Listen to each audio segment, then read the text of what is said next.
So very much looking forward to taking you through this.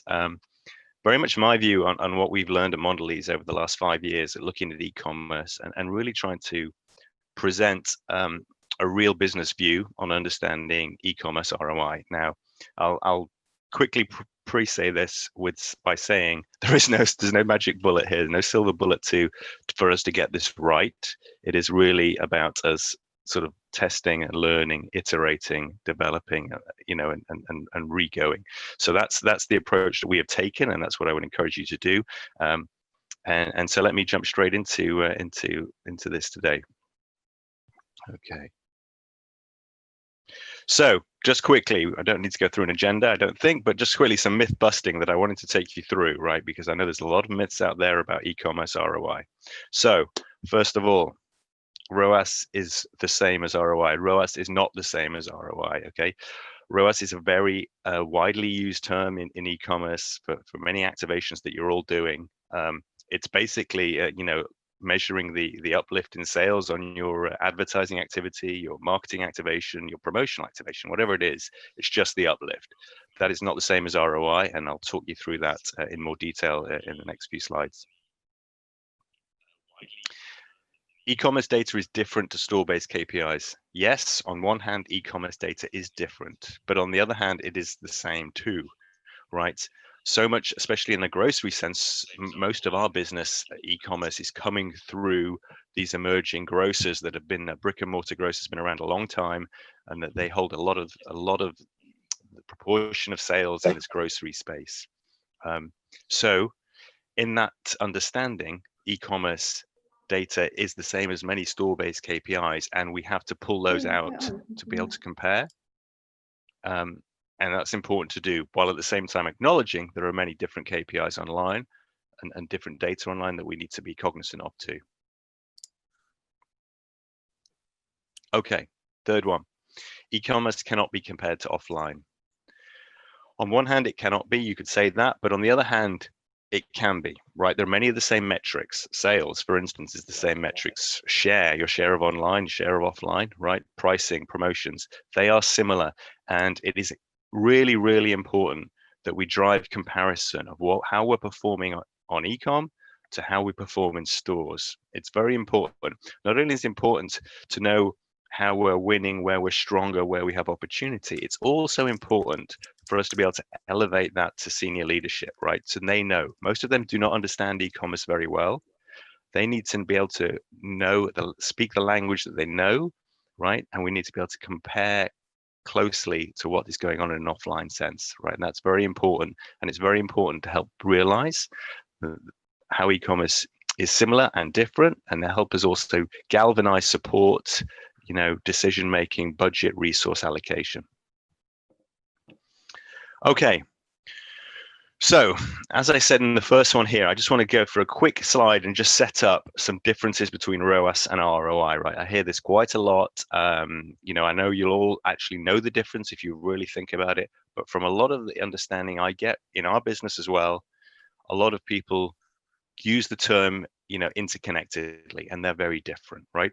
As it says at the top here, ROAS really measures gross revenue generated by advertising, whether that ads, marketing spend, activation, whether it's even promos, right? It's just that measured revenue uplift. ROI actually measures profit.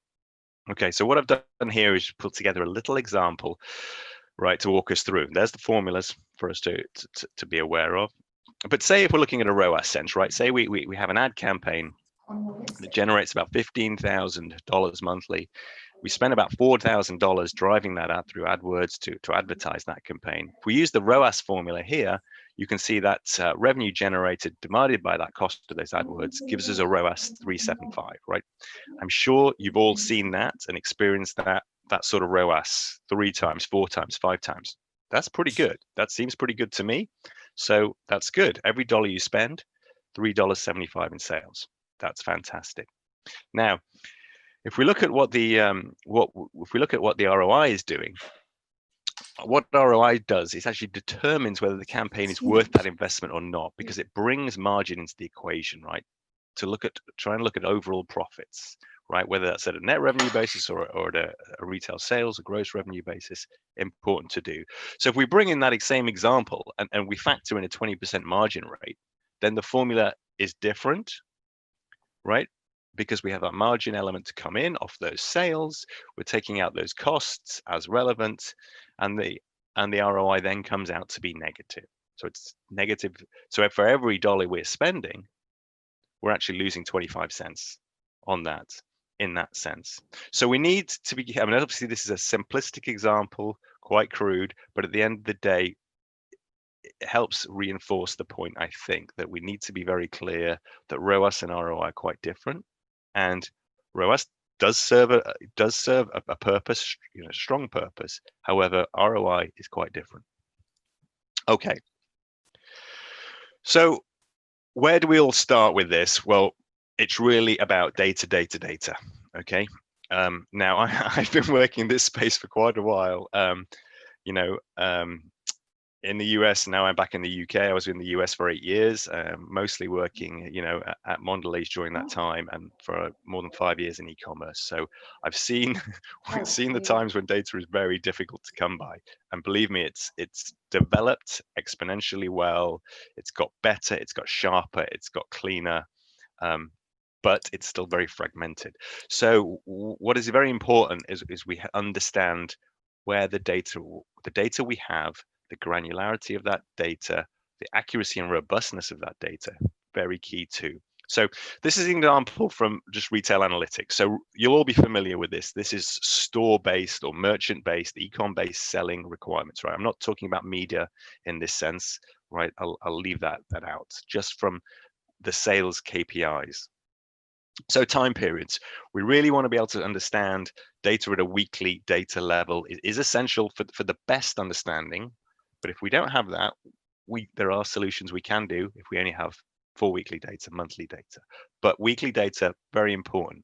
Year-on-year data, equally important. And also to be able to break that data into a pre, during, post-campaign time period, right? That opens up more options for us. Product level. A lot of the data we get in e-commerce, brand level is lowest level. Now, depending on where we're getting that from, most of you are sitting in the US. I know US is very fragmented in that data provision. Some, consumer panels, very good, have a brand level data. We can get data from partners at a SKU level or direct from certain retailers, Amazon, Kroger, Target, right? We can get SKU level. Now, that's preferable. We want to be able to understand that. And if we're talking about Amazon too, we want to be able to understand 1P versus 3P. Okay, so that's product.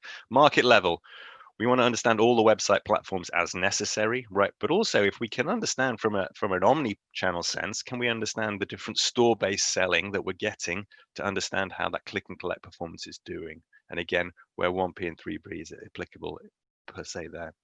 And then obviously in the fact level, a lot of this really is around sales value, either in currency, but generally values, weight units are very helpful because they help us with the most advanced types. But if we don't have that, that's okay.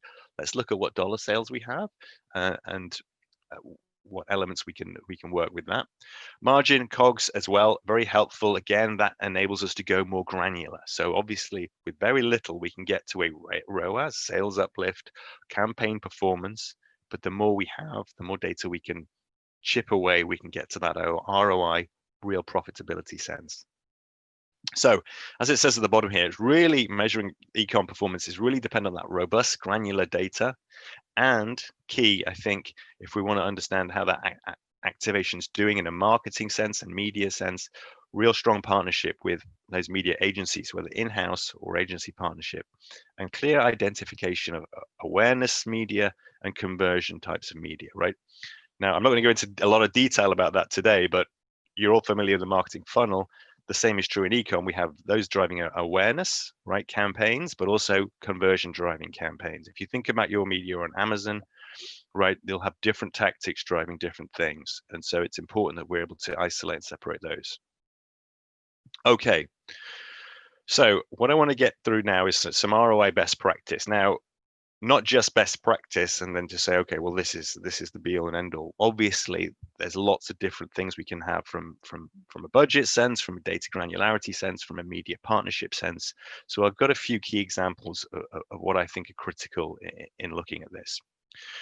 Okay, so MMM. Most of you will be familiar with MMM from, from what you're doing in an offline sense, store-based MMM, what your brands are doing in total operation, right? That's sort of a well-known Bayesian regression model technique, marketing mix modeling, very popular. It's really, I would say, the gold standard for ROI measurements, but it's also critical for business alignment and support. So if you're doing MMMs within the business and you know what your brands are performing across TV, across digital, right, and across out of home or print in those traditional media areas, then it's important that we understand this for e-commerce too, and we bring that in, because again, that's talking the business language, and it's really critical we integrate and the business understands how we perform similarly but differently, right, in the same context. And that's what we're always trying to do. Well, that's what we're trying to do at Mondelez, always trying to understand in that same context. So what's key about MMM? Syndicated data, 2 years store level data is critical. Store by SKU by week. Right now, obviously with Amazon, that's a different kettle of fish potentially, but we can get store level data by week, and we can understand the different platforms, so we can do that. We want to understand both our brands and target competitor brands, and that might be at brand level or category level, right? It can be done at both, okay? And what it's really doing, it measures incrementality, but it also accounts for seasonality. So it really does go to that most granular level. Okay. Now we look at it at a net revenue basis to really understand that, net margin, COGS elements of what that is, but it doesn't necessarily have to be. Whatever's consistent in your business, I would say, is important to do as well. So as I say, consistency is very important, especially for alignment and relevance in wider business discussions.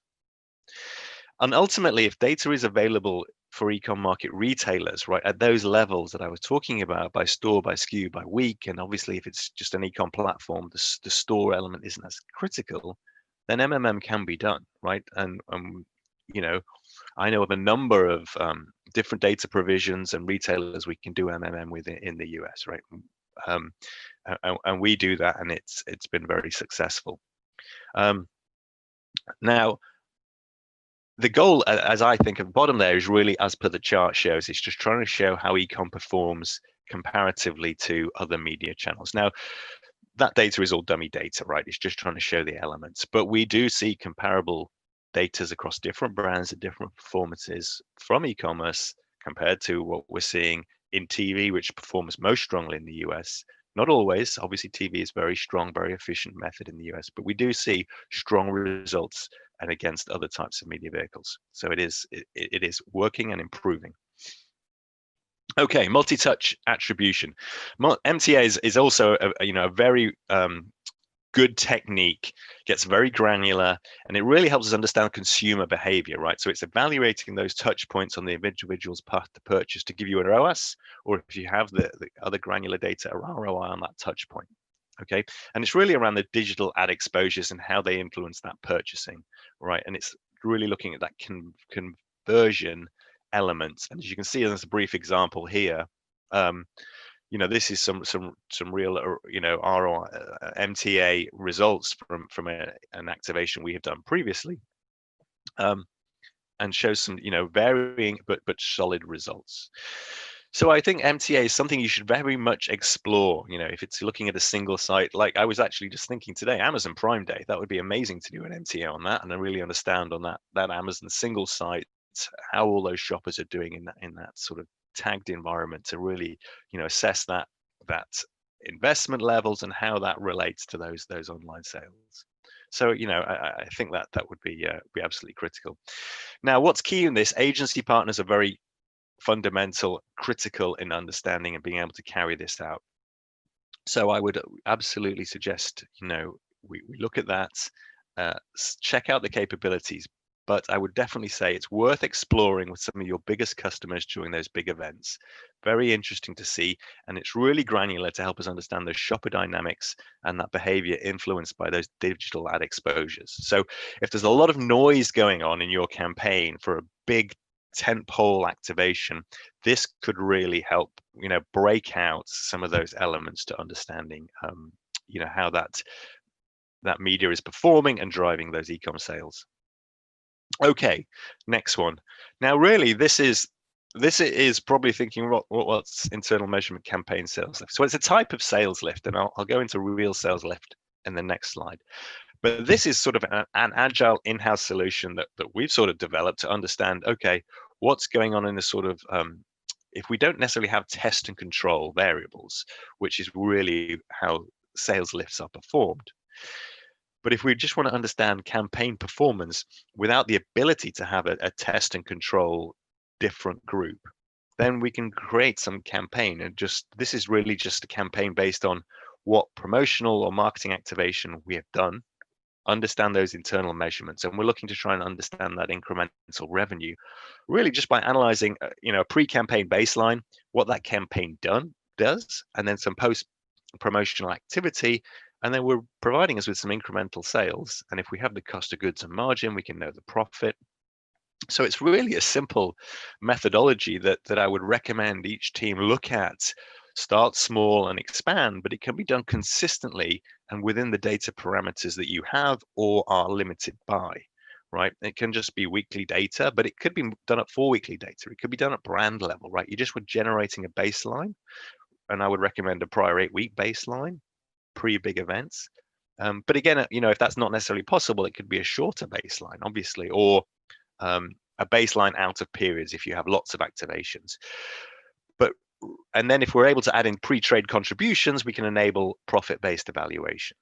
But really, it's just to say, it's just a simplistic internal-based measurement that could really help us use a consistent methodology within your business that's relevant for your business with the tools and data you have, to really compare e-com activations across different campaigns, retailers, markets with limited data. Okay, so last couple of slides. Sales lift. So again, similar to what we're doing, but obviously this is the true sense of sales lift by saying, okay, we're delivering media. We're trying to understand how that ad drives actual behavior, and therefore we have a test and control group. And so we're matching media against those that are exposed and not exposed, and balancing those groups to provide, an uplift. So I won't really dwell on that, but that's sort of a measurement with which we would do a proper sales uplift by having, exposed and unexposed test and control group, and you'll be able to then isolate the ad exposures, and then the relative uplift gives you that performance, right? And that's a very good, strong tool to really understand incremental sales, what those additional sales generated, total incremental sales, and also a ROAS, even without other elements.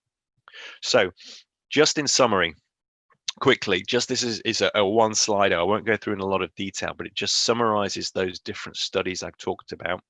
Okay, pros and cons of those, and there is no one perfect solution. So they both have usage, and I would recommend experimenting with all of them.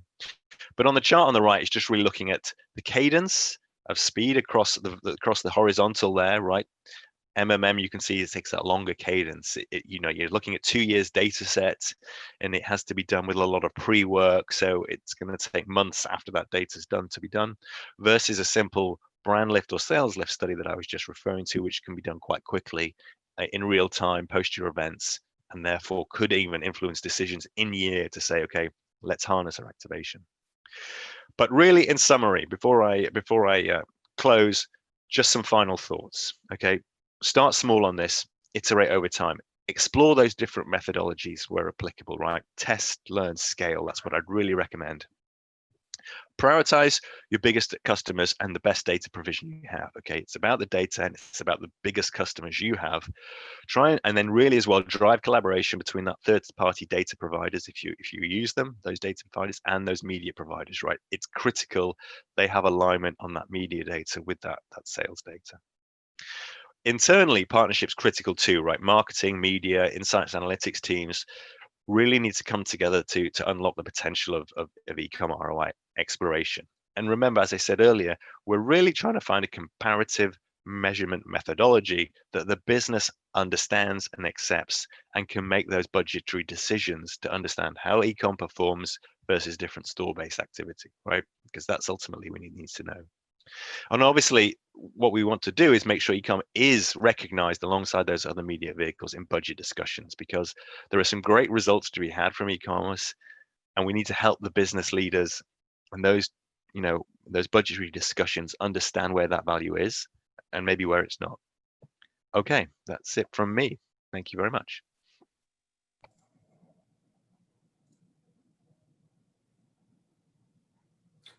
Laura, can't hear you. Double mute. There you go. Alister, we have a few questions that came in, so I think Chuck Okay, has great. the first one. Yeah. Yeah, we're going to do a couple of quick ones here. First one from Perry Solomon. How do you factor in the cost of content creation in your ROAS calculations? Well, that should be, again, that would be building out that ROAS formula, and obviously that content creation therefore would probably be a non-working cost on top of that media advertising cost, right? So that should be factored into that, if you want to bring it in. If not, if you want to separate it and have it in-house, then that could be added through in those potentially margin element costs into an ROI. Okay, all right. And we got time for one quick last one here to stay on time. What tools do you recommend for measuring MTA? And from Sarah Noble.